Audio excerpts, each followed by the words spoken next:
Hi, Facebook. Welcome to Twin Cities Real Estate Show. Today, we're going to be talking about equity building, primarily focusing on locations in the Twin Cities where we may see some good equity growth potential, because there's a lot of neighborhoods out there now that have, in the past had some great opportunities, but have been a little bit more stagnant recently in growth. But there are still some great locations. You know what?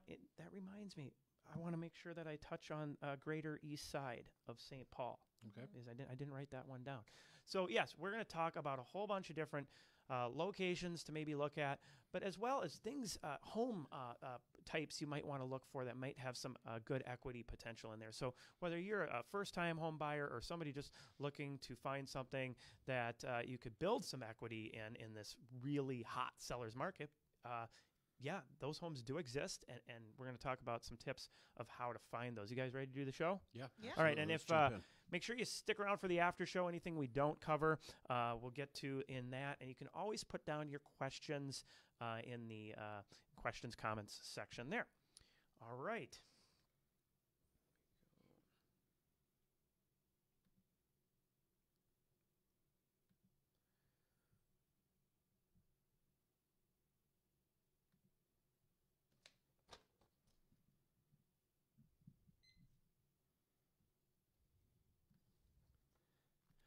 Are you thinking about buying or selling a house, or just want to know what might be going on with one of your biggest investments? Then come hang out with us for a little while. Hi, I'm Kirk Duckwall, and welcome to the Twin Cities Real Estate Show, sponsored by Bricks Real Estate, Network Title, Eric Bloomstrand and Chad Preby with Bell Bank Mortgage, and James Tolfson with Country Financial.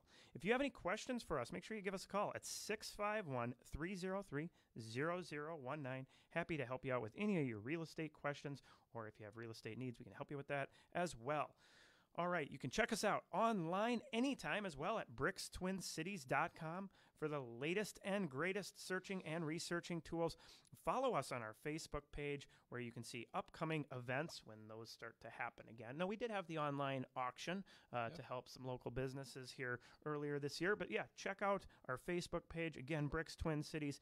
And you can also watch us record live many Tuesdays. Right.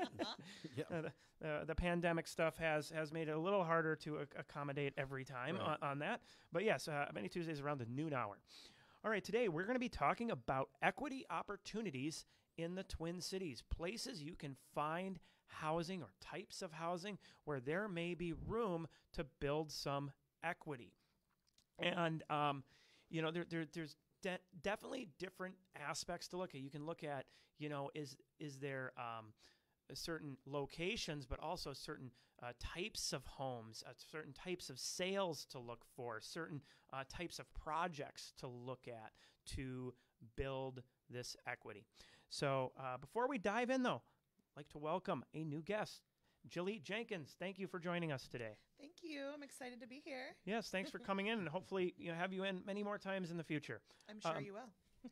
So, yes, and you have some personal experience with this equity building, purchasing in a neighborhood that we probably talked about it a few years ago, and that growth has really started to come. We'll get into that here in just a minute, but I kind of wanted to touch quickly on what we talked about last time we addressed this topic.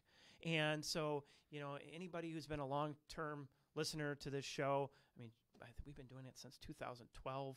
Took a little break in there, but it's been doing it quite a while.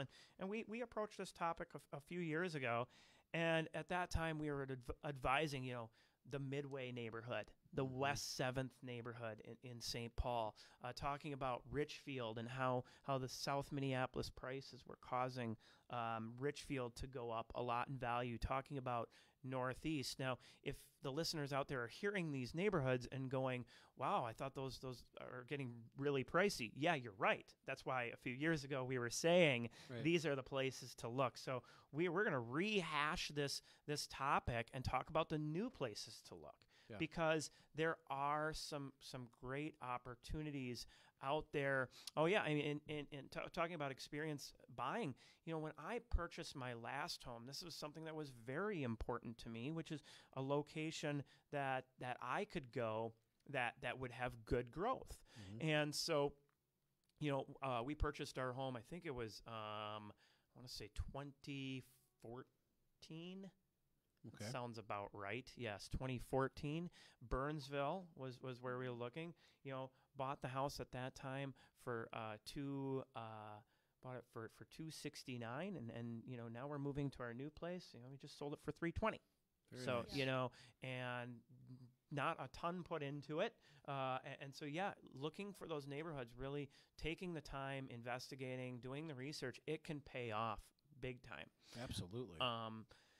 So I mean, there have been lots of opportunities out there, but there'll always be these opportunities. So I really want to start talking about what those opportunities today are.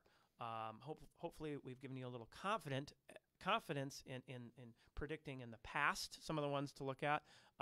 So today, let's start off right out of the gate with Columbia Heights, because that's where you bought your house. Yeah.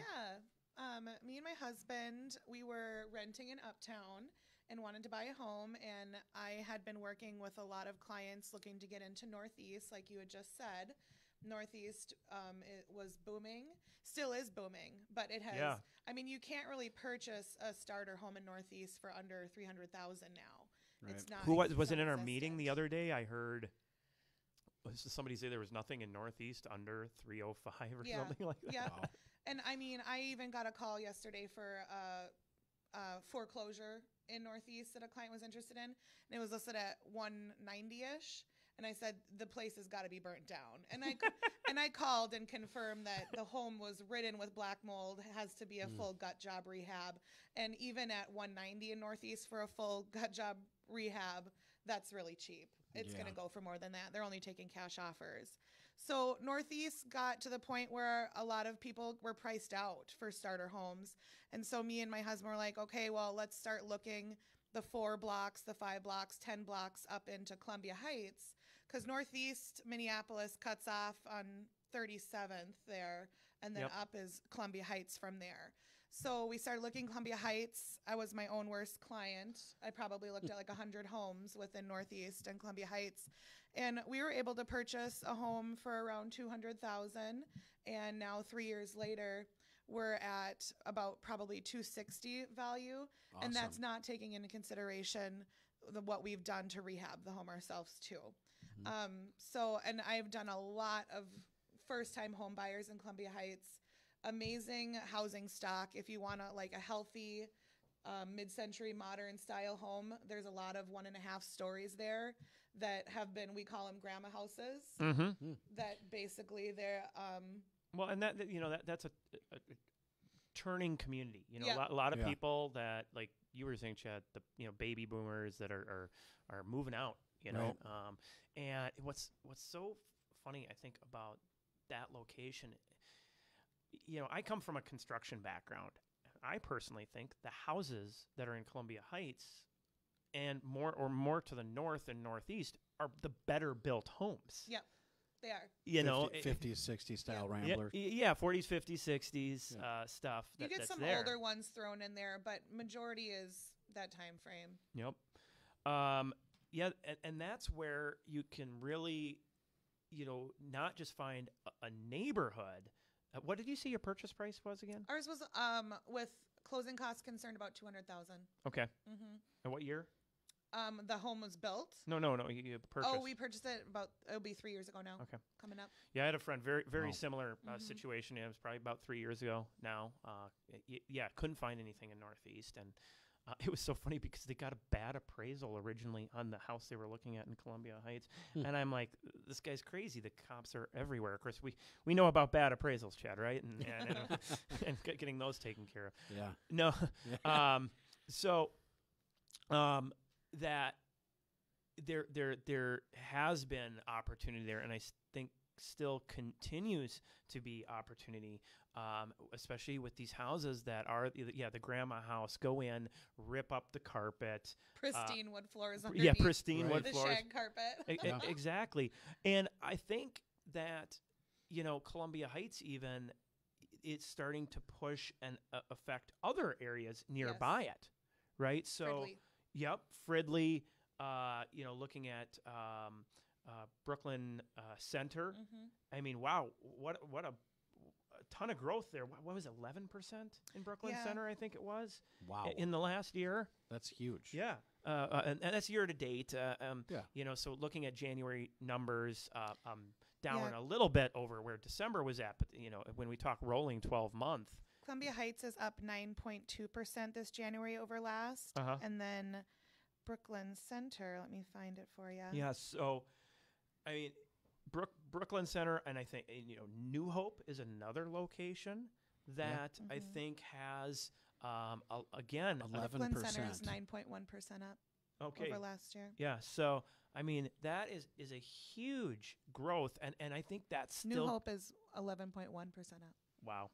Yeah, so I mean these are areas that are on the move, and if you think that it's done, no, it's going to keep going up because these locations have been underpriced for years running now, and the pressure on the market is changing them, just like Richfield flipped, just like West 7th flipped, just like Right. Northeast flipped, just like Midway flipped.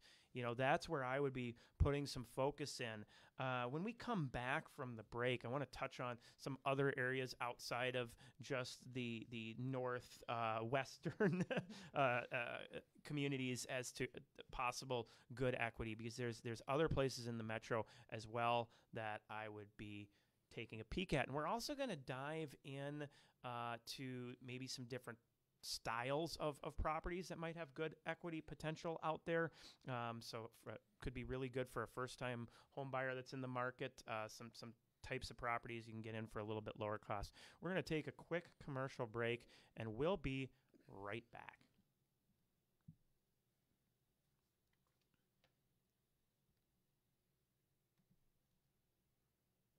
All right. Okay, let's just check Facebook.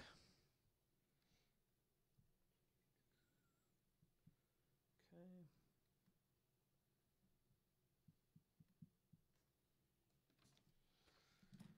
Goes quick, doesn't it? Yeah.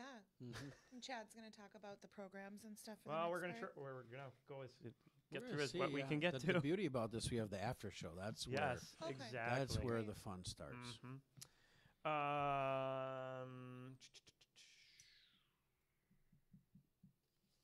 Yes, you saw my beware of tapping. Oh, I These- thought you were the- saying like 4 minutes. No. You were going to town I'm on. so sorry. This is 4 minutes. Yes, if you like to tap, over here is better. Major League. That means run. I'm sorry. I didn't even realize I was tapping. All right. I literally just watched Major League. It's the best movie. I love that movie. That is a So great good. movie. Yeah. All right, here we go.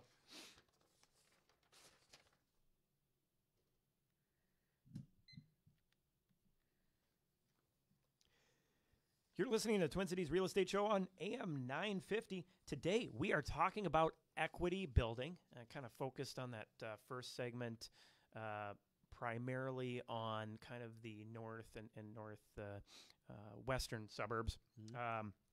And want to chat a little bit about other areas to maybe look at as you're out there shopping for a house, if you're looking for homes. And, you know, these are neighborhoods where when you see 11% growth rates and things like that, you know, even in a market that is moving faster, you know you're in a place where the market should help make up for anything that may be sacrificed in a sense with you know, a little higher offers in a lower inventory market, right? Because you're going to be made up for within On that just buy side.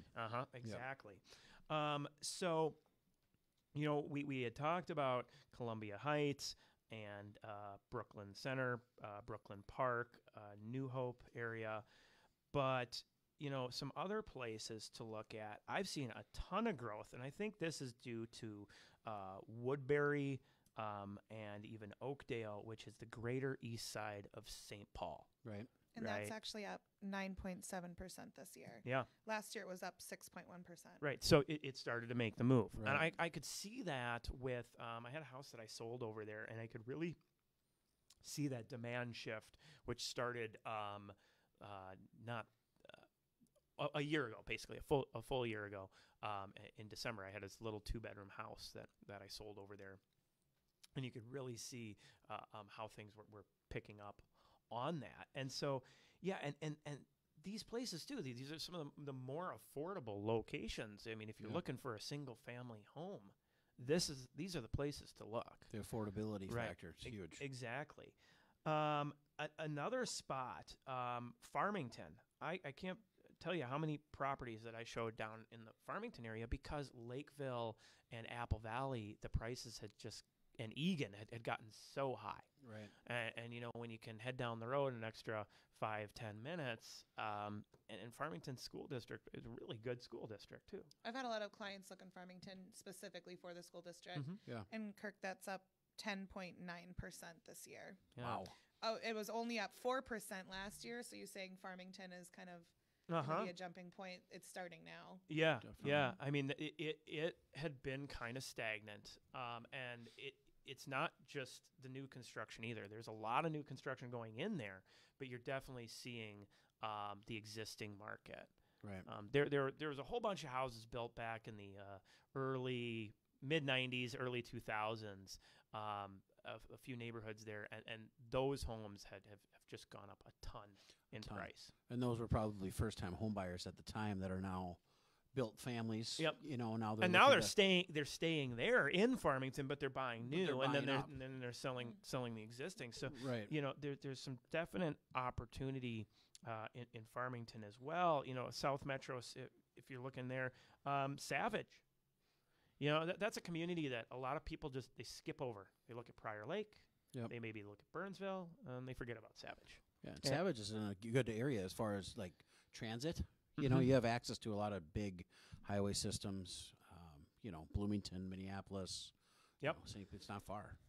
Yeah, and so there are these locations to definitely keep your eye on. I still think, Cottage Grove is starting to maybe peak out a little bit, Is it? but Okay. Still, I do think there's opportunity there as well. And Savage was up 9.8%. Yep. And we're seeing the average for the metro, kind of floating around 8 to 10%.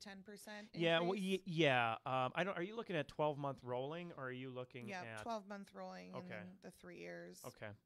It's the median.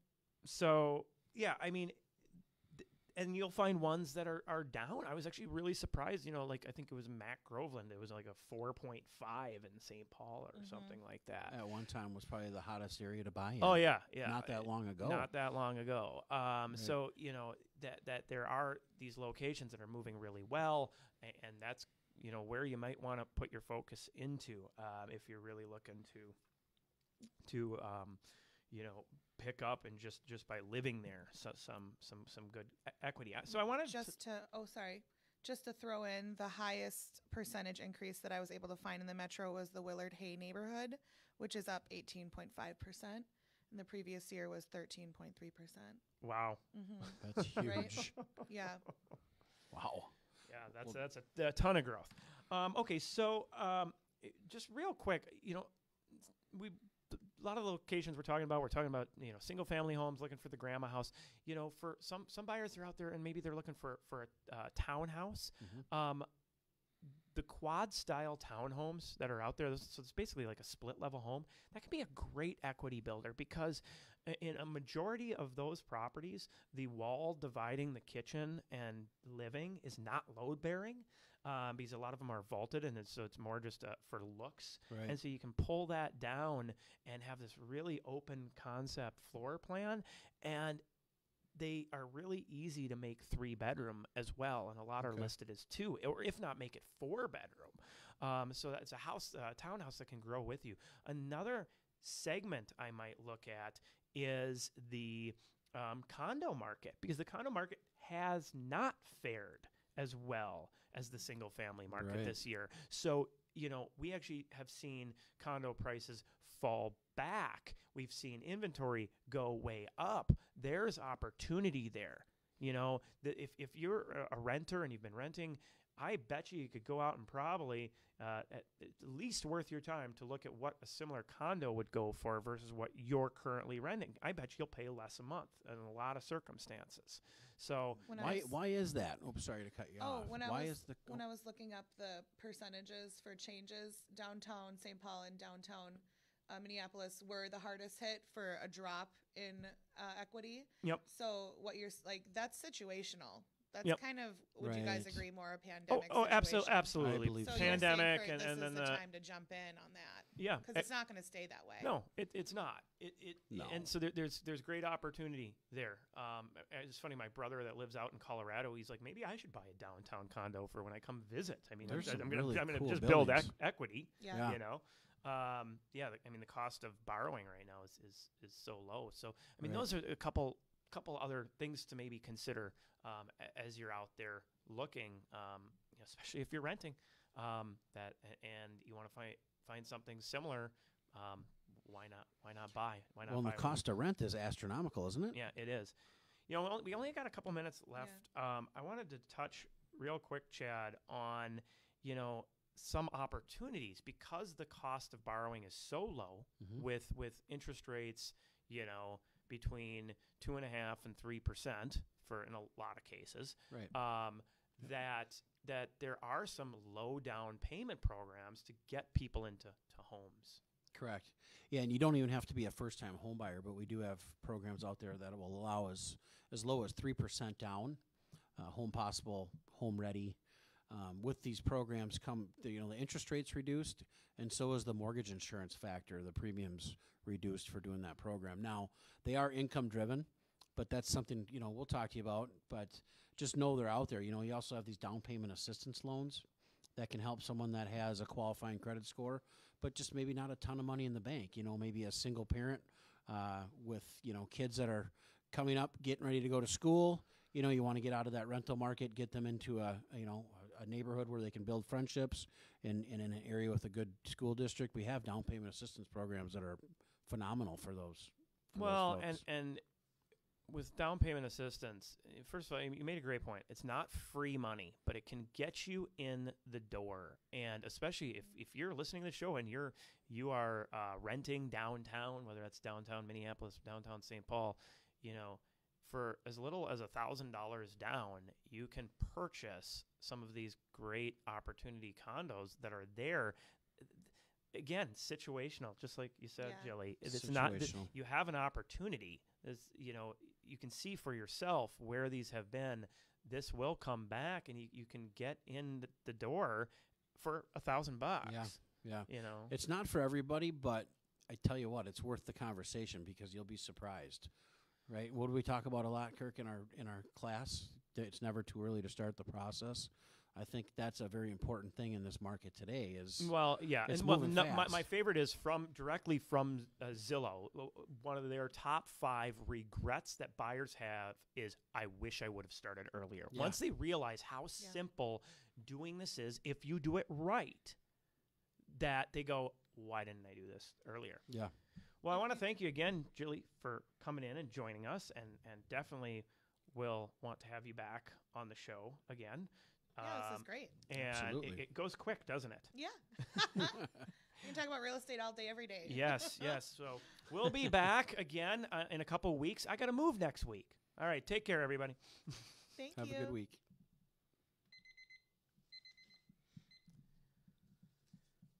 All right. Yeah. So we crammed through.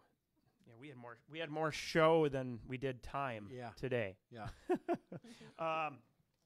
Okay. We kind of blew through the grandma house piece. I like Is that one. kind of with the house that you got? Was it a similar kind of situation? Mine Okay. is 110 years old, and Great so grandma house.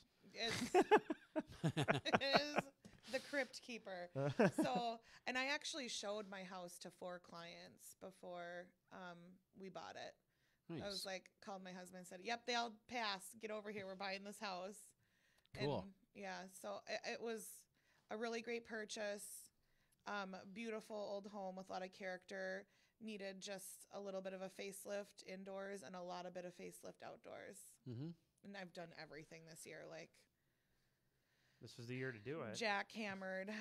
I've used 6 jackhammers this year. Wow, really? Yes. That's crazy cool. We had to redo all the footings on the front and put on a new porch And don't let that kind of work scare you away.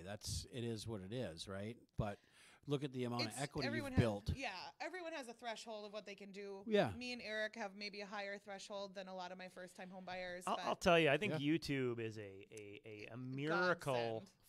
Because I'm actually seeing, I mean, I remember getting into this business and, 2008, buyers wanted everything because there was so much to choose from. Yeah. They wanted that perfect house. Yeah. Right?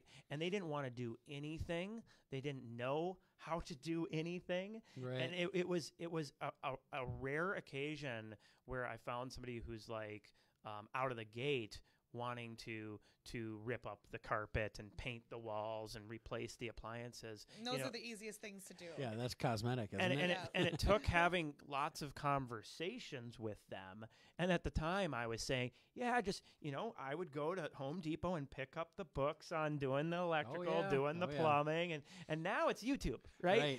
And now a majority of my buyers are coming and like, we want something we can fix up and make our own, you know? I refer to YouTube all the time.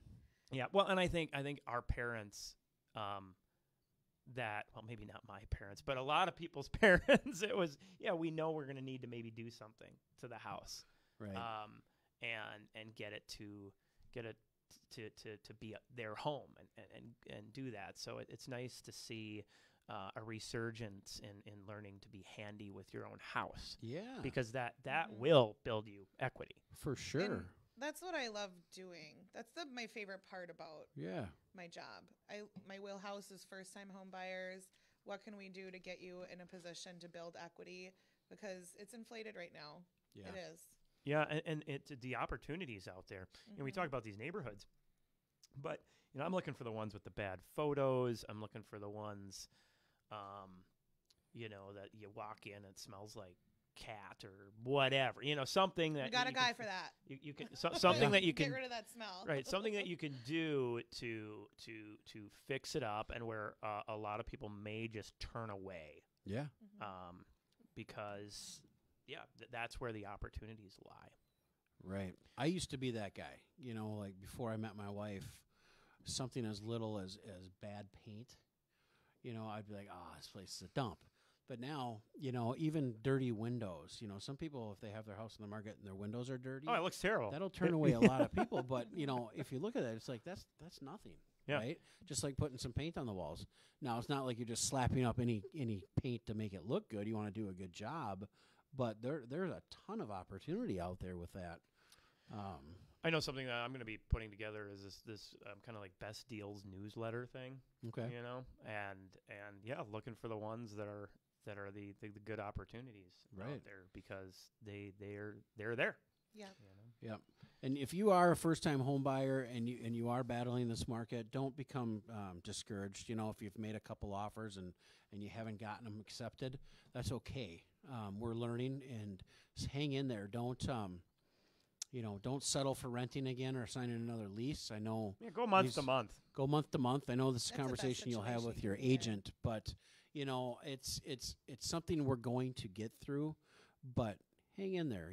Let's. You got to be patient. You do, and from what I'm reading is, the professionals are looking 4 months out or more, and we're going to start seeing a little bit of a turn in the market, right? Rates may go up a little bit. Don't let me scare you with that. Interest rates may climb up just a little bit, maybe 0.25%.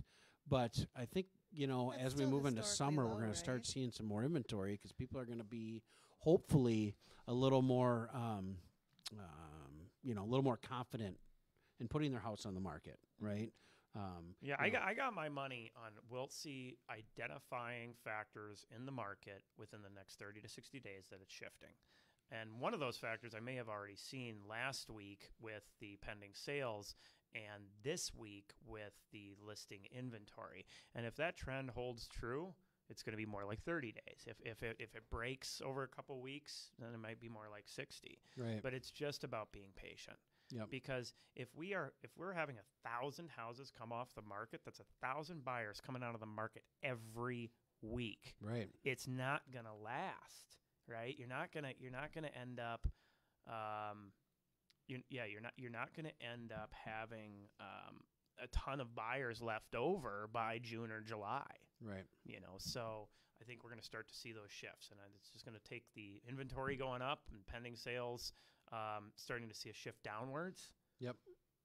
Then we'll be in a spot that makes it a little easier for buyers out there. Right. So. Yeah. And there's some good things ahead too. I mean, from what we're hearing is, the stimulus package is going to hopefully bring some more confidence to people. In looking at the job reports and the unemployment rates down. So there's some good things going on. It's not, from what I'm reading, again, I don't have the crystal ball, but I think we're moving into some good opportunities in real estate, whether you're selling or buying. And Chad, you said that even if the rates go up slightly or adjusted a little bit higher, that's still extremely low historically, correct? Yeah, if they go back to 3, That's insanely low still. Loans I closed in 2019, let's say, we were probably in the mid 4% range. End of 2018, 2019, I mean, we were creeping up into that almost 5% bucket. So when we talk, when I mean rates going up, I'm talking 3.25%. Which is absolutely amazing. Was it 2017, fall of 2017, that we experienced almost 5% or 5.25%? Was it so? Yeah. Because man, did that put the brakes on the market? I remember that did. fall. It just. Yeah. Yeah, and now, I mean, so a lot of those folks now are they're reaping the benefit of the refinancing, right? Yeah. And that's. I have clients that bought last year that refinanced. Oh, for sure. Yep. Yeah, absolutely. Yeah, we've had a few already, Yeah. I think. Yep. So hang in there, guys. And we're always here for questions. You don't have to be, in the market to buy a home today. We're here to answer questions for you, whether you're just starting to explore your options or, if you are ready to buy, great. But if you're not and you just want to get educated on the process, reach out to any one of us. We're here to help you out. And just like Chad said, my clients that start a year out are the ones that have the best experience. Guaranteed. Where they are planning with their financial, loan officer, making sure all their ducks in a row. Right. Are there little things that you didn't know about your credit that once that you pulled that need to be fixed before you can buy? Oh, yeah. It's a lot easier figuring that out a year in advance. Are you telling me, Jilly, that prior to making a $multi-$100,000 decision, you might want to take some time to think about it? Yep. Wow. Yeah. Wow. Weird. Kurt, because there's two different types of clients for buying. Yeah. One that is fast and furious like wildfire, and one that is more planned and one step at a time. The ones that we're still going to get them there no matter what as agents and as loan officers, we're going to get them there. But the ones that do one step at a time have a heck of a easier time at it. Well, it goes back to the book, and you want to check the book out for yourself. BricksTwinCities.com, under publications, Smart Home Buyer. There's a reason it's called that. There's two approaches to this. There's the shotgun approach, right, and there's the surgical approach. Which one do you think sounds like it's going to end better? So, I mean, it not to sound arrogant, it's smart financial decisions. Right. You're dealing with hundreds and hundreds of thousands. Even if you're buying a $100,000 condo, by the time you pay all the interest, you're at least in for a few $100,000. Oh, yeah. At least. So taking the time to learn about the locations, learn about the types of housing, learn about the associations if you're buying in an association or looking at that kind of stuff, it's worth it. Yeah. And work with a good lender that can give you pointers to get you ahead. Because when they pull your credit to figure out where you stand, I have a lot of clients that wanted to buy and had to wait a year because of what came up on their credit pull. Right. But you wouldn't know that until you had your credit looked. Yeah. What is it? Well, we added that whole section. We added that whole section in the Smart Home Buyer book this last year, which is you're not ready. Was it you're not ready until you're pre-approved, or is it not ready until you're really ready, or something like that, right? I don't and it's all about people will use this line like, well, I'll apply when I'm ready. Well, why are you looking at houses Right. if you don't really know anything about? And some people always think it's about, oh, well, I know I'm qualified. Great.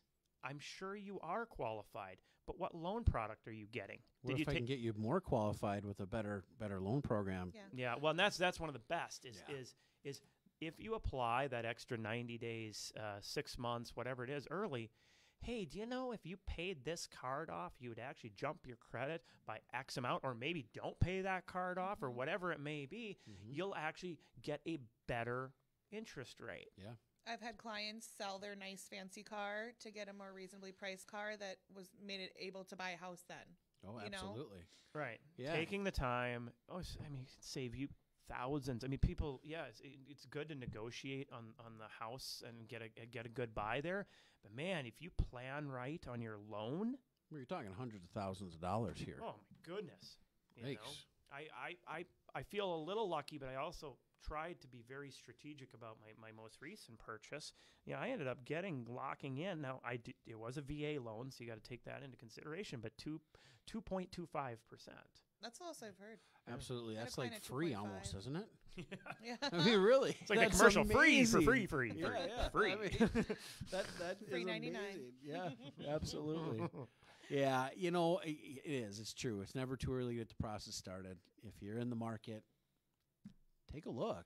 I mean, you know, my wife and I are kind of, you know, and we've been teeter-tottering back and forth for the last year here, but now it's like, you know, we're looking at Yeah, it. why aren't you guys building? Well, that's what I wanted to talk to you about after the show. I mean, realistically. So, you know, we're thinking about new construction because where we're at with our equity position right now, we got 3 kids, one, you know, 2 through college, one that's getting through high school here.